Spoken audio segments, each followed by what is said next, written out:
Have you ever met someone so proud they think they're better than everyone else? Well, let me tell you about a princess who was exactly like that. She was incredibly beautiful, but her heart was full of scorn. One by one, kings and princes from all over the world came to ask for her hand in marriage, and one by one, she found something to mock about each of them. One was too tall, another too short, one was too pale, another too red-faced. Her father, the king, grew tired of her arrogance. He arranged a grand feast and invited all the eligible bachelors once more. As they stood in a line, the princess walked down, finding fault with every single one. When she reached a young, handsome king with a slightly crooked chin, she burst out laughing. "Ha!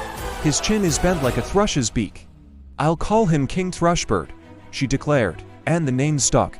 Furious at her behavior, her father made a vow. "Since you have scorned every noble man here, I swear you shall marry the very next beggar who comes to my door."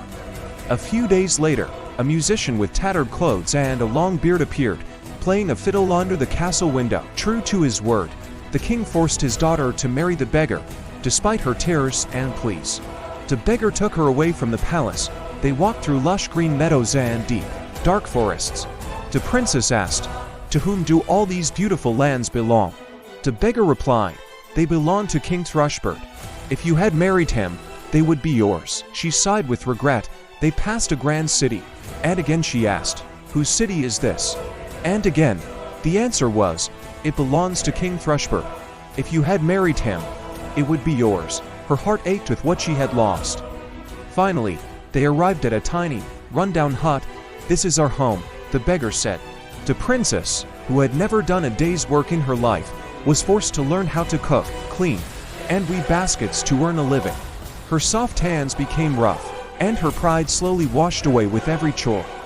One day, she heard that the royal palace was hiring a kitchen maid.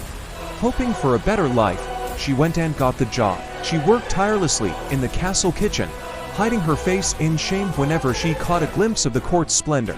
One afternoon, she learned that the king was getting married. Peeking from the kitchen doorway, she watched as the nobles entered the great hall. And then, the king himself appeared. It was King Thrushbeard. He walked straight to her, took her hand, and said, "Don't be afraid. I am the beggar you married. I disguised myself to humble your proud heart. Your suffering is over." The princess wept, ashamed of her past cruelty but overjoyed to be forgiven. The wedding celebration was her own, and she ruled alongside King Thrushbeard, no longer a proud princess, but a wise and compassionate queen. It just goes to show you, a little humility can change everything. Thanks for watching, and don't forget to subscribe for more amazing stories.